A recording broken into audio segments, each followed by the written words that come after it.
Hola, ¿cómo están todos? Muy buenos días, muy buenas tardes. Bienvenidos a nuestra primera sesión del curso de Modelado Digital Avanzado. Bueno, pues en esta ocasión vamos a empezar con nuestro primer video de sesión de curso, y vamos a hablar un poquito acerca de las diferencias y similitudes que hay entre el modelado análogo, el modelado normal, tradicional, y el modelado digital. ¿Por qué nos va a ser útil esta diferencia, encontrar estas diferencias y similitudes? Bueno, pues porque, como les decía ya en algún momento, el proceso del modelado y de la escultura digital parte del entendimiento de la escultura tradicional, del proceso artístico que se da cuando hacemos escultura o modelado por medio de procesos tradicionales como son la arcilla, la plastilina o el barro. Entonces, vamos a ver un poquito sobre estas diferencias y similitudes antes de abordar ya directamente el tema del modelado digital, y también para entender por qué nos va a servir y cómo va a facilitar nuestra transición hacia el ambiente digital. ¿Ok? Bueno, pues vamos a empezar entonces. Para ello me voy a mover a otra pantalla con una presentación para poder pues ir tocando estos temas y que les sea mucho más fácil irlos llevando. Vamos a empezar entonces a hablar en esta sesión número 2 de nuestra materia sobre, les decía, la escultura tradicional y cómo se compara con la escultura digital. Finalmente, al terminar la sesión, pues vamos a ver cuál va a ser nuestro primer proyecto de clase, nuestro primer proyecto ejercicio de la materia, que pues obviamente va a tener que ver con el modelado orgánico con masa tradicional. ¿Ok? Bueno, pues entonces vamos a empezar esta presentación. Son poquitos slides, pero sí va a ser bastante interesante que los revisemos. Me imagino que no vamos a dedicar mucho tiempo a esto, sobre todo, más bien a revisar la parte del proyecto, pero sí es interesante que lo podamos revisar de un inicio. Entonces vamos a empezar básicamente con con las similitudes. ¿En qué se parece el modelado tradicional o análogo al modelado digital o la escultura digital hecha a través ya obviamente de herramientas digitales, software, hardware digital? ¿Y cuáles entonces son esas similitudes? ¿En qué partes se parecen estos dos procesos? Ahí estamos. Entonces, bueno, ¿cuáles son estas similitudes de inicio? La primera que podríamos mencionar, pues tiene que ver con las habilidades que requerimos para hacer cualquier tipo de escultura. Y esos, pues básicamente van a ser nuestras similitudes. Esas habilidades que son completamente necesarias en la escultura tradicional, pero que también van a ser necesarias en la escultura digital por medio de herramientas ya tecnológicas. Bueno, pues la primera va a ser la observación y la segunda la práctica.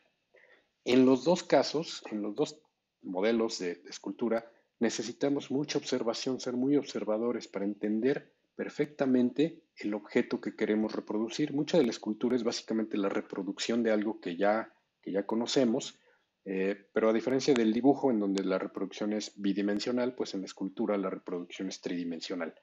Entonces, necesitamos mucha capacidad de observación para ver claramente, observar y entender las formas que queremos reproducir de manera tridimensional, ya sea por medio de arcillas, por medio de plastilinas, de barros, de porcelanas frías o incluso de masillas digitales, como las que vamos a empezar a utilizar cuando entremos en la escultura digital. Entonces, bueno, esa es la primera gran similitud. La segunda es la práctica. En ninguno de los dos casos, ni en la escultura tradicional ni en la escultura digital, se pueden lograr muy buenos resultados a la primera. Es un proceso de práctica, y la práctica implica pues repeticiones, volver a hacer las cosas, intentarlas varias veces hasta que empezamos a ser más diestros y más competentes en el proceso, en este caso de modelado. Por lo tanto, bueno, pues, ¿qué requiere además? Paciencia, mucha paciencia para poder desarrollar esas habilidades. Entonces, la práctica es lo que nos va a llevar cada vez a ser mejores escultores, ya sea tradicionales o digitales. Y para el caso que nos ocupa, pues nuestra intención es volvernos buenos escultores digitales, porque ya platicábamos, esa es la manera de producir modelos tridimensionales orgánicos. Entonces, estas son las primeras similitudes, pero no son las únicas. Vamos a encontrar también que tenemos pues, que ser muy minuciosos. En los dos tipos de escultura necesitamos ser minuciosos, cuidadosos, tener mucho cuidado con lo que hacemos, porque el detalle finalmente es en donde están las diferencias, ¿no? Y esto implica, bueno, pues ser muy cuidadosos con lo que hacemos. En algunos casos, pues la escultura tradicional y digital requiere mucho cuidado para que lo que hagamos pues se vea bien. Esto es también cierto en el dibujo o en la ilustración. Mientras más minuciosos somos, mejores resultados vamos a obtener. Entonces, esto también es compartido en los dos ambientes, tanto en el tradicional como en el digital. Bueno, ¿habrá alguna otra similitud por ahí que se nos esté yendo? Pues sí, es la percepción de la forma y del espacio.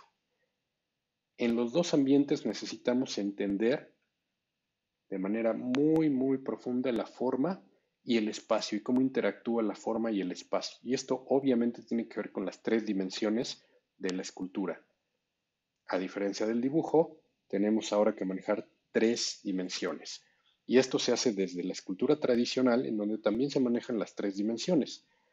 Percepción entonces de la forma y del espacio implica entender perfectamente la forma, comprenderla, no nada más en su volumen o en su dimensión, sino en su naturaleza, así como su relación con el espacio, cómo se relacionan varias formas entre sí, qué espacios hay entre ellas. Muchas veces decimos que el espacio vacío también es parte de nuestro modelo.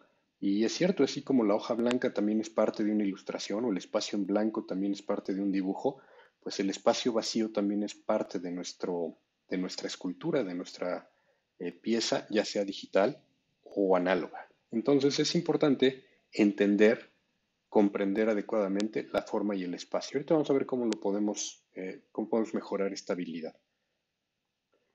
Bueno, y finalmente les decía ya también paciencia, que si la aislamos como una de las similitudes, pues sí también requiere mucha paciencia, tanto la escultura tradicional como la digital. Y esto está muy ligado a la práctica, porque probablemente mientras menos práctica tenemos, pues más paciencia vamos a necesitar porque nos va a llevar más tiempo, va a ser quizás un poco más complicado porque todavía no tenemos la competencia que nos va a dar velocidad y que nos va a dar soltura. Entonces, en ambos ámbitos, tanto el tradicional como el digital, al hacer escultura necesitamos paciencia y quizás al principio más, hasta que no resolvamos con más habilidad estas técnicas.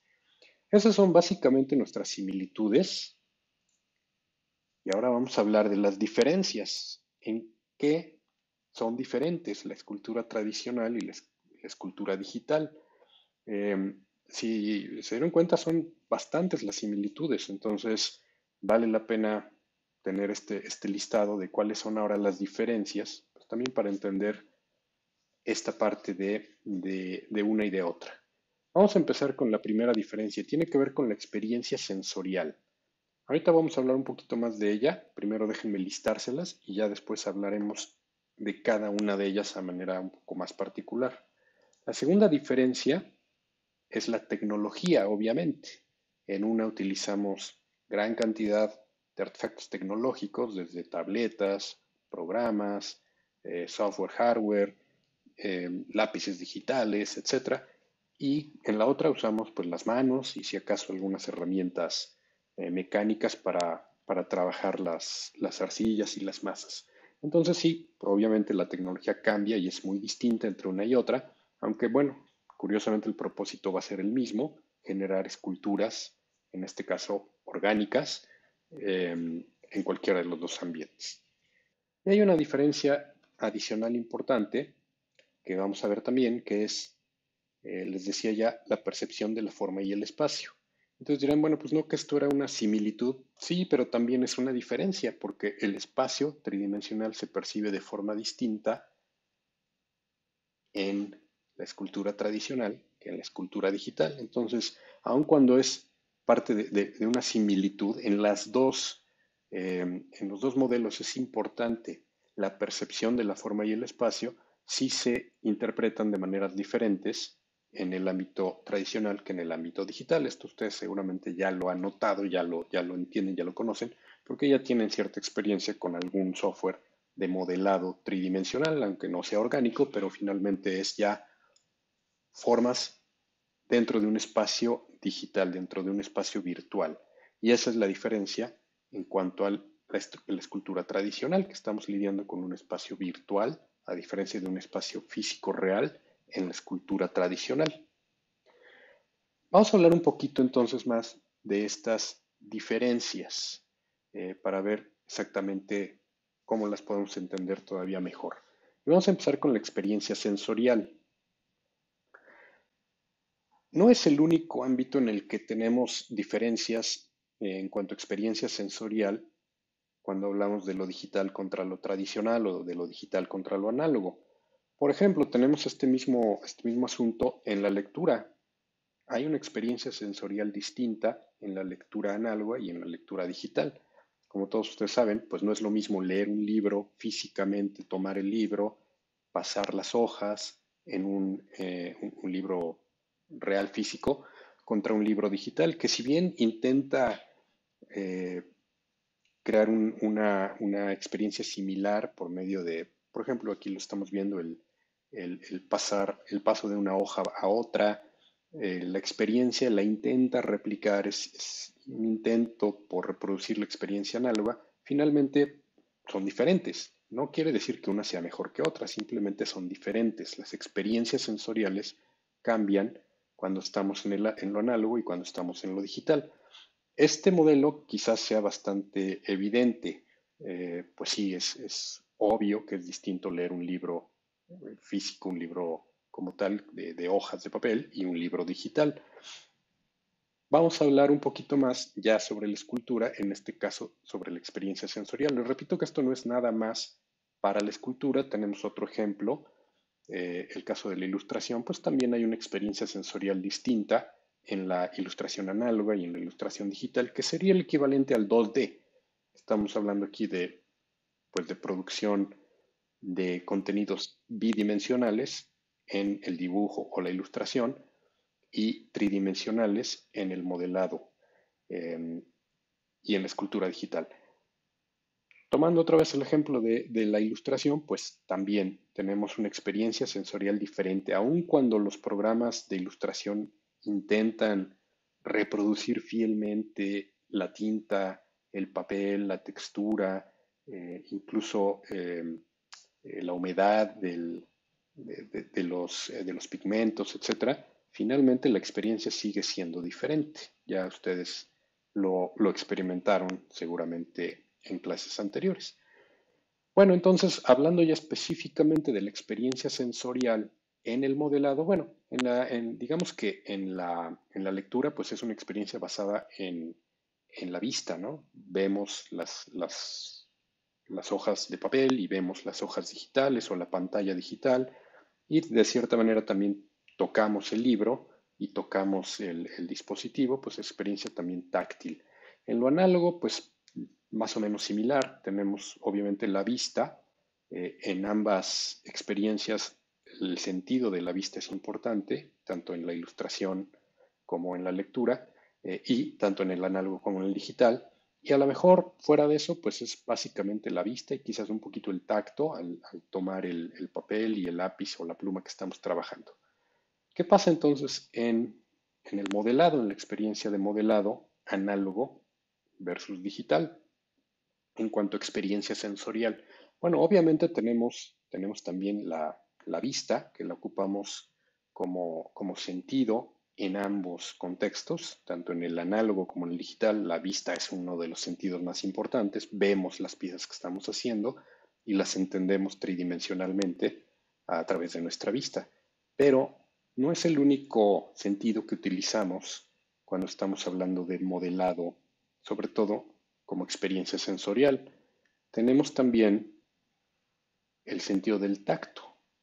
Y este sentido en particular es muchísimo más utilizado, digamos que es utilizado, en el modelado análogo y no así en el modelado digital. Lo que tocamos en el modelado digital, pues es nuestra pluma, nuestra plumilla, nuestra tableta de entrada, pero realmente no estamos tocando la masa, no estamos tocando la arcilla, no estamos tocando el barro. Ese aspecto de la experiencia sensorial no lo tenemos en el digital y sí lo tenemos en el análogo. Entonces, como verán, la experiencia sensorial análoga se vuelve un poquito más rica, porque tenemos también el sentido del tacto que nos ayuda pues a trabajar la masa. Ahora dirán, bueno, pues sí, vemos, tocamos y en el otro solo vemos, pero no nada más vemos y tocamos, resulta que también podemos oler la masa, algo que no sucede en la experiencia digital. Entonces, nuestro sentido del olfato también se involucra cuando estamos modelando porque olemos la arcilla, la masa, más allá de tocarla y verla, también tiene un olor específico y lo podemos percibir. No quiere decir que por olerlo o no olerlo vamos a modelar mejor o peor, simplemente es un sentido que también participa en esta experiencia de modelado análogo, a diferencia de lo digital. En lo digital pues no olemos la masa que estamos produciendo de forma virtual. Eh, y bueno, más allá también podemos hasta escuchar la masa, ¿no? O el barro, la arcilla, la podemos llegar a escuchar y escuchamos, por ejemplo, cuando tenemos algún tipo de vasija y esta vasija está dando vueltas y estamos modelándola, una vasija en un pedestal que da vueltas, que gira, pues estamos oyendo cómo vamos limando, cómo vamos puliendo esta vasija y eso pues también genera un cierto sonido que no sucede en el ambiente digital. Entonces, pues de repente ya tenemos 4 de nuestros sentidos participando en la experiencia sensorial análoga al modelar con arcillas. Digamos que el oído es de los menos utilizados, porque tampoco es que mejore nuestro proceso de modelado, pero, repito, también puede participar, también se puede involucrar con ciertos ruidos que puedan hacer las masas al aplastarlas, al estirarlas, también por ahí. Y aún más, todavía, pues podríamos estar, dirán, ¿cómo? Pues sí, podríamos estar empleando hasta el sentido del gusto. Y dirán, no, pues eso implicaría estarse comiendo la masa o la arcilla. Pues sí, me dirán que ustedes no se comían el Play-Doh cuando lo jugaban de niños. Más de uno seguro lo probaron. Yo me declaro culpable, alguna vez lo probé, ¿no? Afortunadamente no es tóxico ni nada, pero por algo no es tóxico, porque los niños cuando están modelando con Play-Doh, pues lo prueban. Es parte de la experiencia sensorial, también el gusto participa. Eh, y no quiere decir otra vez que por comerlo o por probarlo vamos a modelar mejor. Simplemente es parte de la experiencia sensorial que se involucra cuando estamos modelando arcillas, masas de forma análoga. Y esto no sucede en lo digital. En lo digital, si se dan cuenta, solo contamos con la vista. Entonces, es una experiencia sensorial reducida en cuanto a que pues, es nuestro único contacto. Por ahí dirán, bueno, el oído, porque a lo mejor hay algún feedback o alguna respuesta del software, de la interfase, por medio de sonidos para identificar algunas acciones que estamos haciendo. Pues sí, sí, puede ser, pero son minúsculas. En realidad, la experiencia sensorial en lo digital, pues está en un 99% dirigida por la vista. Sin embargo, en el análogo, pues es mucho mayor la experiencia sensorial. Otra vez, no quiere decir que sea mejor o peor, simplemente es diferente. En la digital dependemos enormemente de lo que estamos viendo. En lo análogo tenemos otros sentidos que nos pueden estar ayudando a resolver la pieza o el modelo o la forma que estamos intentando conseguir. El segundo punto que veíamos como diferencias es la tecnología.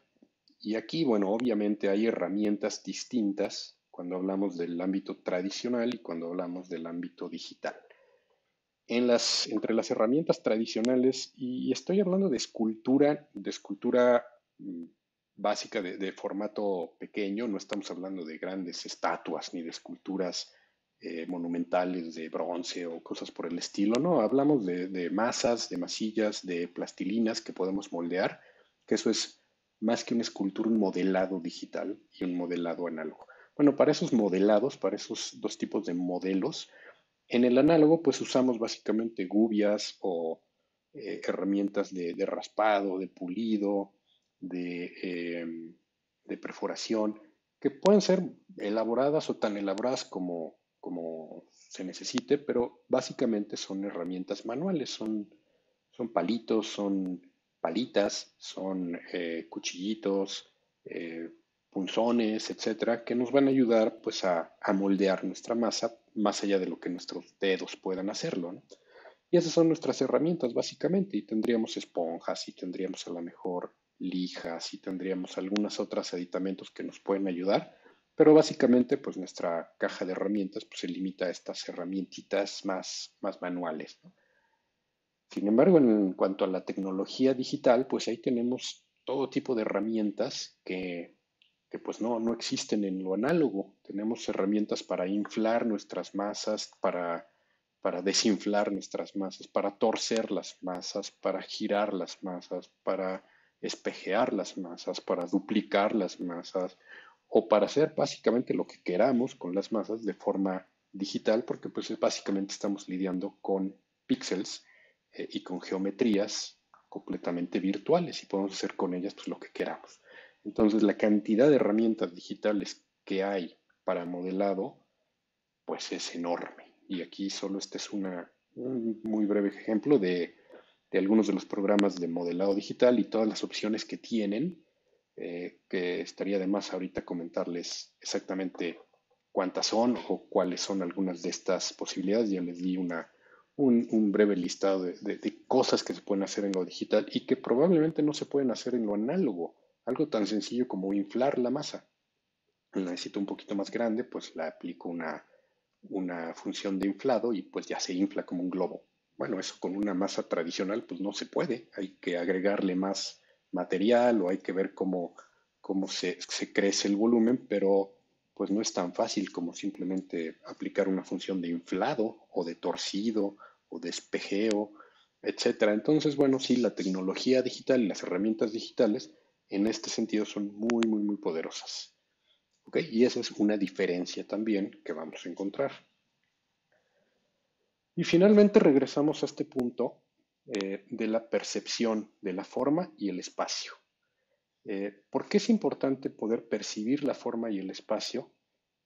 ¿Y cuáles son las diferencias entre percibirla cuando hacemos escultura tradicional y cuando hacemos escultura digital?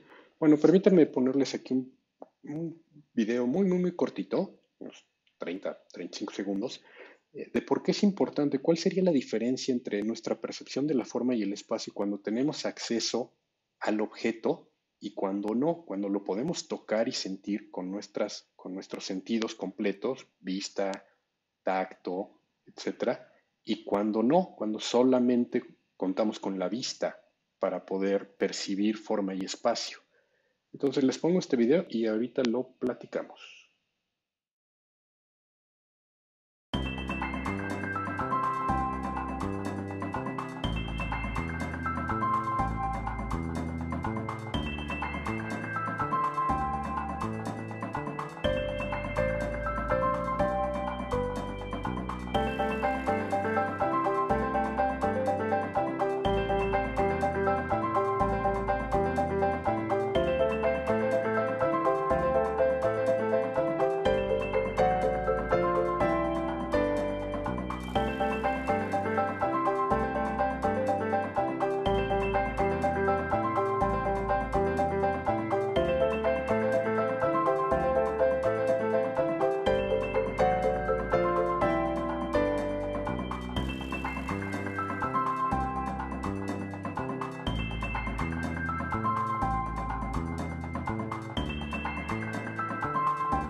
Bueno, pues espero que les haya sido interesante. Como vieron, este es un video que muestra una serie de formas, ilusiones ópticas aparentemente, pero en realidad no es que sea una ilusión óptica como tal, es simplemente la percepción de nuestra vista de ciertos objetos. Incluso podemos ver el objeto como tal y el objeto reflejado. Este reflejo del objeto, pues aparentemente es completamente distinto al objeto como tal. Y sí, aquí lo que involucra pues es un efecto visual en donde vemos una forma distinta. Ahora dirán, bueno, ¿y cómo sabemos cuál es la forma real? ¿Cuál es la forma tangible como tal? Bueno, pues recordarán que tenemos dos tipos de vista. Ya en algunas materias habían estudiado esto, la vista fenomenal y la vista relacional. Recordarán la vista fenomenal, es básicamente lo que nuestro cerebro interpreta de lo que estamos viendo, y la vista relacional es aquella que nos permite conocer la realidad y normalmente involucramos otros sentidos, en este caso el tacto. Entonces, para nosotros entender claramente cuál es la forma que nos está mostrando este video, pues lo ideal sería poderla tocar, poderla ver, girar, ver en todos sus ángulos, utilizando ya nuestra vista relacional para entender la forma y el espacio que tiene este objeto, y no nada más guiarnos por el reflejo, que aparentemente pues, nos dice que esta es una forma diferente. Esa sería nuestra vista completamente fenomenal, trabajando de forma solitaria. Entonces, ¿por qué necesitamos la vista relacional para entender la forma y el espacio? Pues básicamente porque de esa manera vamos a entender mejor la profundidad, la distancia y la perspectiva. Una vez que tenemos acceso al objeto que estamos analizando por medio de la vista, también lo podemos tocar, sentir, y de esa manera también vamos a identificar su textura, su composición, su volumen, su peso, cosa que no sucede solo por ver un objeto. Entonces, esa es la diferencia en la escultura análoga y en la escultura digital. En la escultura digital solo podemos usar nuestra vista fenomenal. En la escultura análoga podemos usar nuestra vista relacional, que como saben está más ligada a la realidad. No es necesariamente una interpretación nada más de lo que vemos. Imaginen que tuviéramos como requisito modelar con masilla tradicional, en un proceso análogo, modelar esta figura. Obviamente, a simple vista, todos ustedes dirían inmediatamente esta figura no se puede modelar de forma análoga porque es una figura imposible. Es un modelo imposible que solo existe en nuestra vista fenomenal, pero no existe en nuestra vista relacional, no podría existir. Y esto lo sabemos porque una vez que interpretamos los ángulos, entendemos las vértices, nos damos cuenta que no se podría producir en tres dimensiones este objeto como tal. Simplemente los ángulos no checan, no casan, no es viable esta forma en su versión tridimensional. Y tendrían toda la razón. Sin embargo, nuestra vista fenomenal nos diría, pues ahí está la forma. ¿Cómo es que no la podemos modelar? A lo mejor sí la podríamos modelar solamente en el espacio virtual. He ahí la diferencia entre la percepción de la forma y el espacio en lo digital y en lo análogo. Habría formas que incluso no se podrían hacer en uno, que sí se podrían hacer en el otro. ¿Ok? Entonces, por eso, muy importante empezar nuestro acercamiento al modelado desde desde el modelado tradicional, desde el modelado análogo, para después migrar al modelado digital que tiene sus diferencias, en algunos casos tiene sus limitantes y en otros tiene sus posibilidades mayores, pero aún siendo espacios diferentes, espacios y contextos diferentes, los dos son muy importantes que los podamos entender, sobre todo para poder llegar al espacio digital de mejor manera, más armados y más entendidos de lo que es la forma y el espacio. ¿Ok?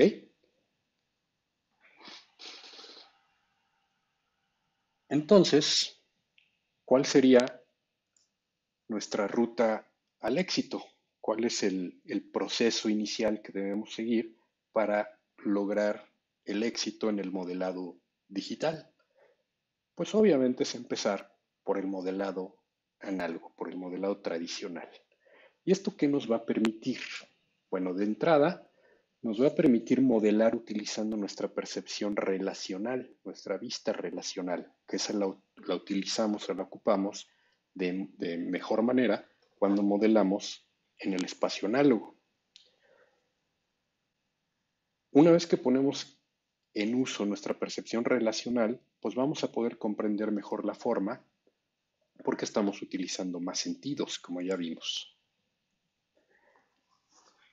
En ese caso, bueno, pues experimentaremos el espacio y la forma de una manera multisensorial. Les decía, utilizaremos más sentidos, no nada más la vista, sino también el tacto, por ahí el oído, de repente pues hasta el gusto, si llegan a probar alguna de estas masas, no se los recomiendo necesariamente, pero sí la pueden oler y la pueden hasta escuchar, ¿no? Porque en algunos casos estas masas pues truenan, hacen ruidos. Lo repito, no porque esto sea una gran diferencia, sino porque pues estarán ustedes modelando de una forma multisensorial.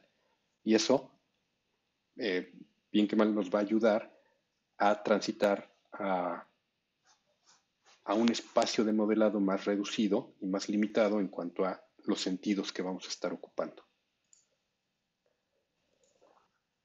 Y bueno, pues sí, entenderemos un poco mejor la forma y el espacio al utilizar mayor cantidad de sentidos y nuestra percepción relacional, nuestra vista relacional que está más ligada a lo que en realidad hay y no lo que nuestro cerebro interpreta que hay.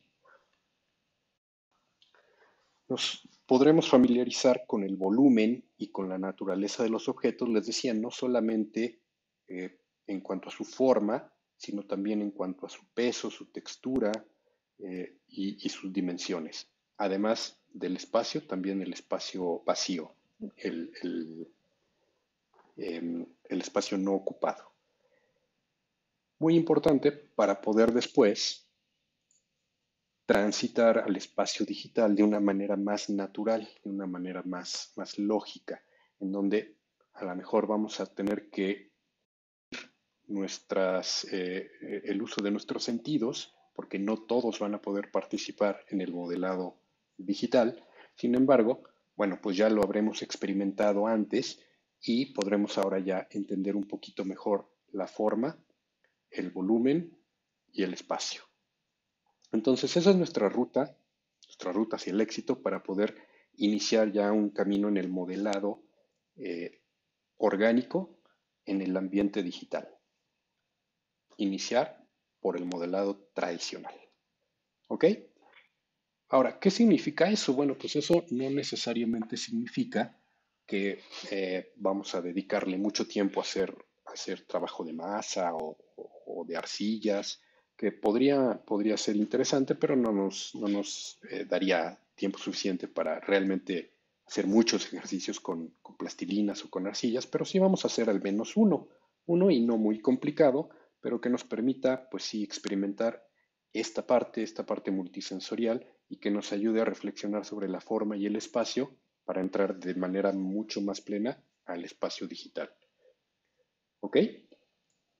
Y de ahí va nuestro primer proyecto, que es un proyecto de modelado con masa tradicional. Es un proyecto autónomo que vamos a hacer todos de manera individual y como aquí lo dice, es autónomo. Ustedes lo van a ir haciendo sobre la marcha a lo largo de estas primeras semanas para poder entregarlo en la fecha indicada.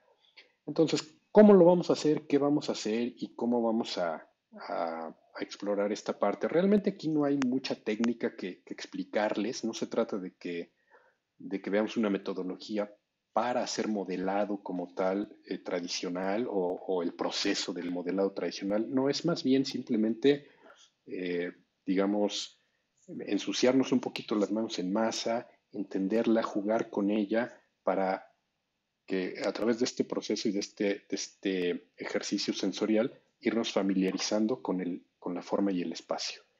Entonces, como tal, pues es bastante libre. Sin embargo, bueno, pues vamos a tener un propósito como tal. Les platico. ¿Qué vamos a necesitar? ¿Qué materiales necesitaremos como tal? Bueno, primero necesitamos nuestro sustrato, que puede ser una arcilla, puede ser una pasta, puede ser cualquier tipo de barro que puedan ustedes modelar. ¿Qué les recomiendo? Pues les recomendaría la pasta DAS, esta que están viendo aquí, que es una pasta muy, muy, muy buena para hacer modelado muy, de buena calidad, es una pasta diseñada específicamente para esto.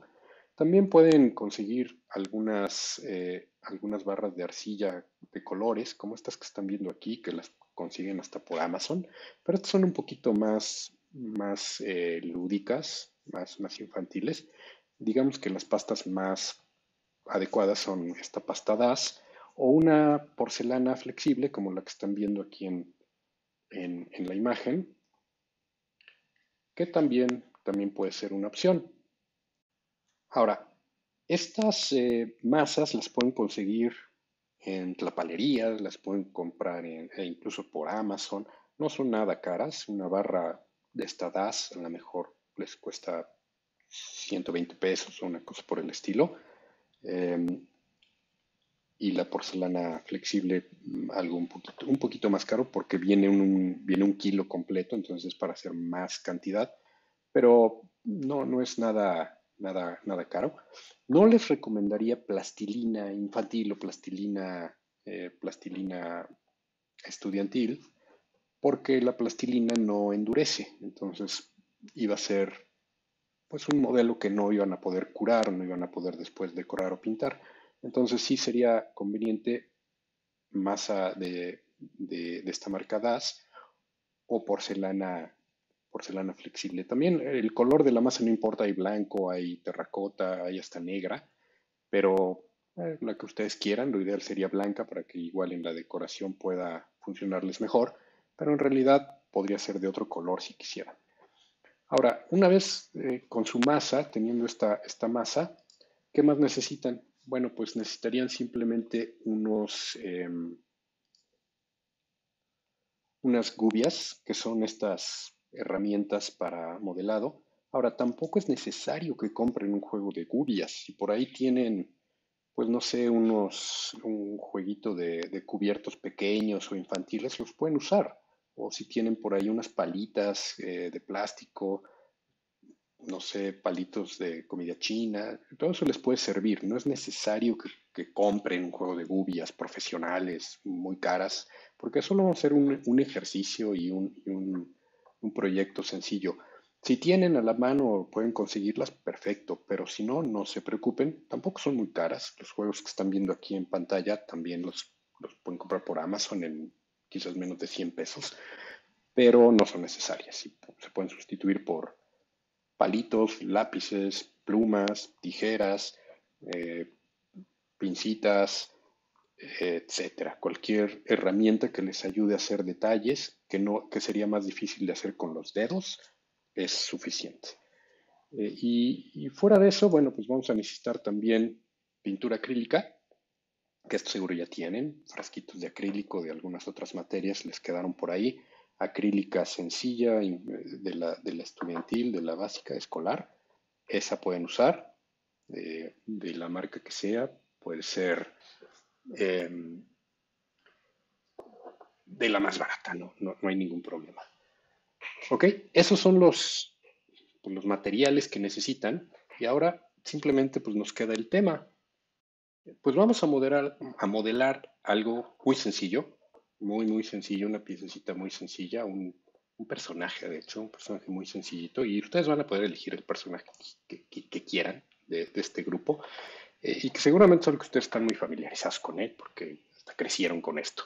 Entonces, ¿qué vamos a modelar? Pues vamos a modelar un Pokémon que ustedes quieran.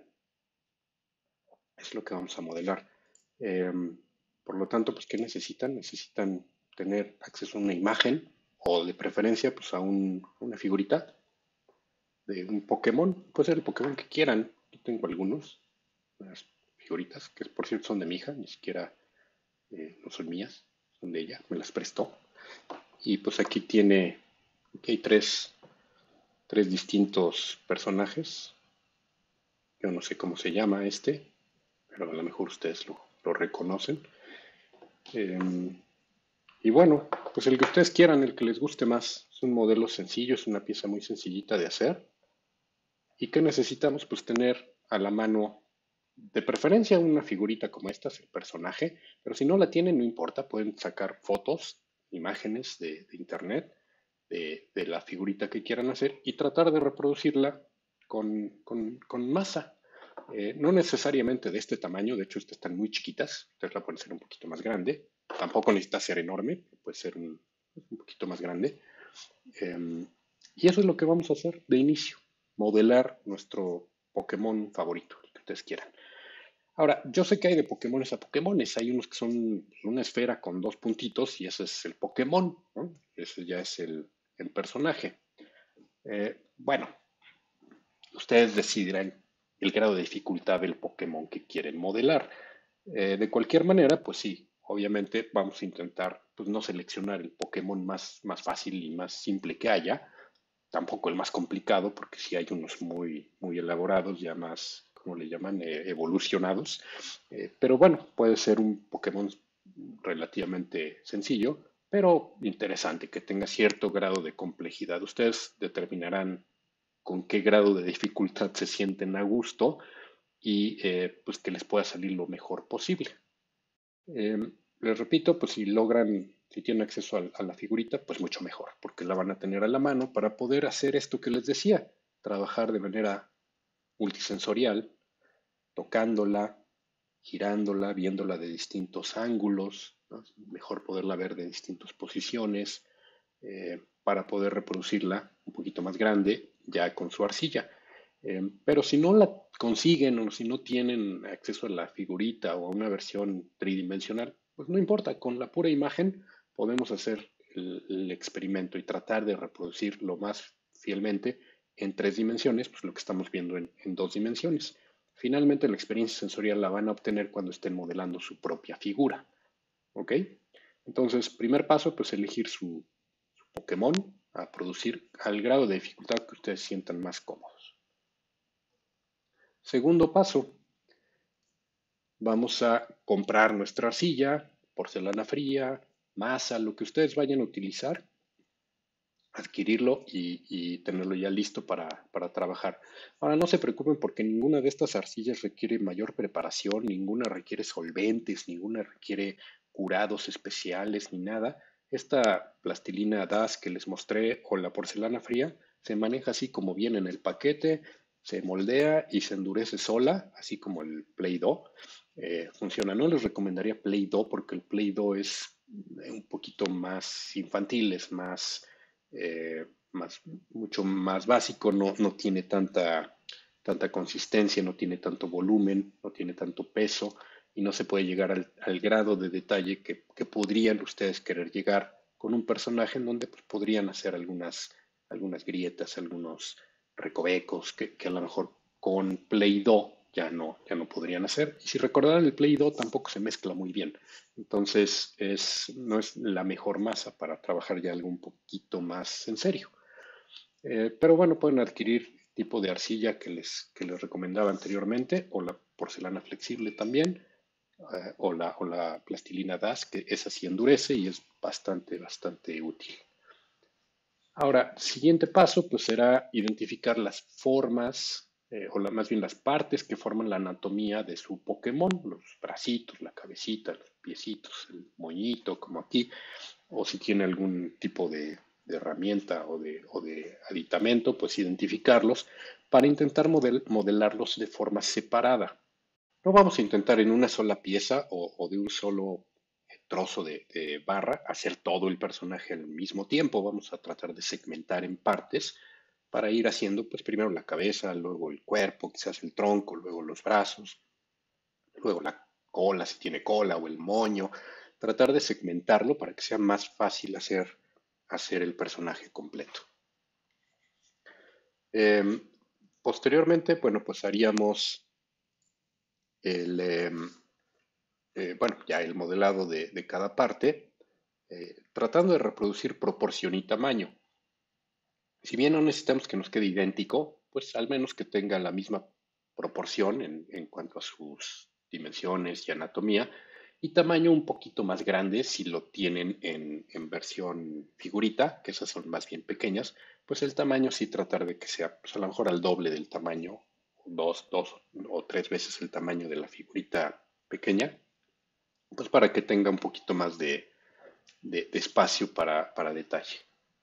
Ya con las partes producidas, pues ensamblarlas. A veces es curioso, pero a veces el ensamble se hace con resistol o con pegamento, porque ya no es con la misma masa, al ser partes diferentes, es a veces hasta más fácil pegarlas con resistol, ya que endurecen. Pero ya dependerá de ustedes si prefieren hacer eso o intentan unirlas en una sola masa, las partes por separado, o dejar que sequen y luego ya pegarlas. Es el ensamblado, digamos. Ya después de eso hay que dejarla secar o curar para que endurezca y ya la podamos manipular como una sola pieza. Y al final pues la vamos a decorar, pintarla con pintura acrílica o algún esmalte, si tienen algún otro esmalte. Lo ideal es pintura acrílica para darle ya un acabado, un terminado ya pintado. Ahora, ¿qué va a incluir su presentación? Porque bueno, esto ya lo hicieron, pero ¿cómo lo van a presentar o cómo lo van a entregar? Bueno, hay que preparar la figura terminada sobre una base y a un ladito vamos a incluir una imagen del personaje original, una gráfica, una ilustración que pueden haber tomado de internet, lo que sea, del personaje original que reprodujeron ya en 3 dimensiones. O puede ser hasta una foto de su figurita original en 3 dimensiones. No necesitan incluir la figurita en esta base, sino es más como un display, un pequeño display que es para la presentación. Ahora, entregable, pues lo vamos a fotografiar en todos sus lados, en todas sus caras. Pueden sacarle hasta un pequeño video y todo este juego de fotografías y de videos, pues los van a subir a Blackboard, al proyecto 1. Es importante documentar los bullets 4, 5, 7 y 8, que son básicamente el modelado, el ensamblado, el decorado y la preparación. Para que quede, bueno, pues un buen historial, una buena bitácora de trabajo de su proceso. Entonces, recuerden, es importante que conforme van modelando, vayan sacando fotos para que después esto sirva como bitácora de presentación de lo que hicieron. No vaya a ser que ya acabaron y nunca sacaron fotos, entonces pues ya no hay registro fotográfico de su proceso. Entonces, conforme lo van haciendo, van sacando fotografías para que después puedan hacer una edición de una bitácora de desarrollo. Ahora, puede ser que la entrega de este proyecto sea ya de manera presencial y estamos de regreso por las fechas de entrega, ya estarían dentro del momento ya de regreso, de retorno al campus. Pero si eso no sucede, pues la entrega sería únicamente por Blackboard, esta bitácora fotográfica del producto, del objeto terminado, de su pieza terminada y fotografiada. ¿Ok? Bueno, y para esto obviamente ya habrá em, una actividad de evaluación en Blackboard para que puedan cubrirla con esta entrega. Entonces, en esa evaluación, bueno, pues qué pasos, qué se va a tomar en cuenta, qué aspectos se tomarán en cuenta para la evaluación de este objeto, que si bien les recuerdo es un experimento, es una exploración inicial, es para que empecemos a ensuciarnos un poquito las manos verdaderamente con masa tradicional antes de intentar ensuciarlas con masa digital. Entonces, bueno, pues ¿qué se va a evaluar? Bueno, pues obviamente vamos a empezar la evaluación por la semejanza entre el personaje original y la versión que ustedes modelen. Ese va a ser el primer punto de evaluación, qué tan semejantes resultó su personaje contra el que hayan seleccionado. El segundo punto pues tiene que ver con la calidad del registro fotográfico, donde se note todo el desarrollo completo, la bitácora fotográfica que hayan ustedes realizado, del detalle fino, se note el detalle fino, puede ser, como les decía, pequeños videos, incluso fotografías desde el proceso inicial hasta el final. Este es el registro fotográfico y también pues tiene que ser completo. El tercer punto es el grado de complejidad del Pokémon seleccionado. Si eligieron un Pokémon muy sencillo, como les decía, hay unos Pokémones que son solo una esfera con ojitos, pues ese no es un mayor grado de dificultad. Entonces, Dependiendo el grado de complejidad, pues será qué tan estricto será este punto de evaluación. Pero ustedes elijan un nivel de complejidad con el que se sientan pues a gusto, que no sea ninguno de los extremos, ni tan fácil ni tan difícil, pero suficiente para que puedan hacer el ejercicio bien. El siguiente punto es la entrega en tiempo y forma, simplemente que cubran con la totalidad de lo solicitado y en el tiempo correcto, en el tiempo adecuado, antes de la fecha límite para realizar la entrega. Finalmente, el decorado y pintado de su personaje, pues que esté bien realizado, a detalle, con minuciosidad y con cuidado para que se vea bien. Bueno, este trabajo es individual, obviamente es de carácter individual y corresponde, como ya decía, a un 10% de la calificación final. Este es el primer proyecto parcial y es el de menor peso, pero pues sí tiene un 10% de su calificación final del semestre. Esta es básicamente la evaluación y e incluye pues, los puntos que deben tomar en cuenta cuando hagan su entrega. ¿Ok? Bueno, por ahí me comentaban si es posible hacer un personaje que tenga una estructura alámbrica. Algunos de ustedes que ya han hecho alguna escultura por medio de masas, pues a lo mejor están más acostumbrados a hacer un alma metálica con alambre o con incluso papel aluminio. Sí, claro que lo pueden hacer si se les acomoda más fácil así, hacer un pequeño esqueleto alámbrico bueno, ir agregando el material al esqueleto alámbrico, lo pueden hacer también, si así se les acomoda más.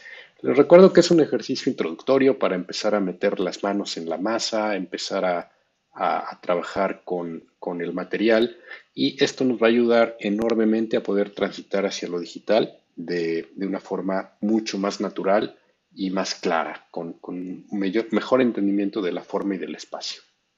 ¿Ok?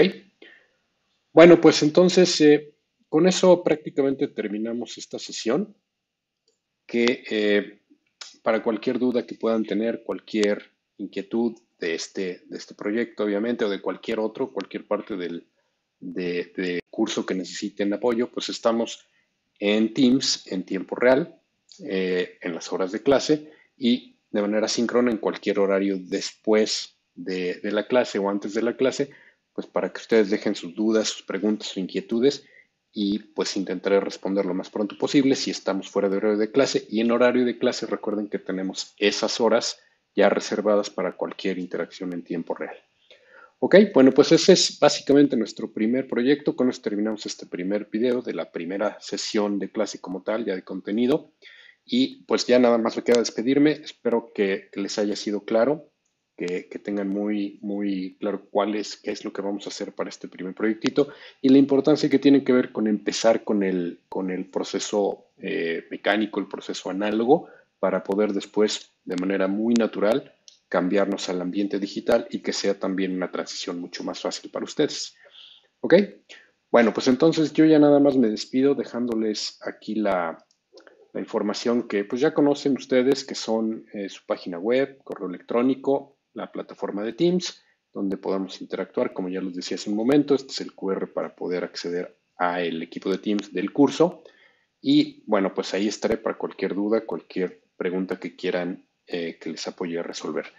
Muchísimas gracias, cuídense mucho, nos estamos viendo en nuestra siguiente sesión. Hasta la próxima.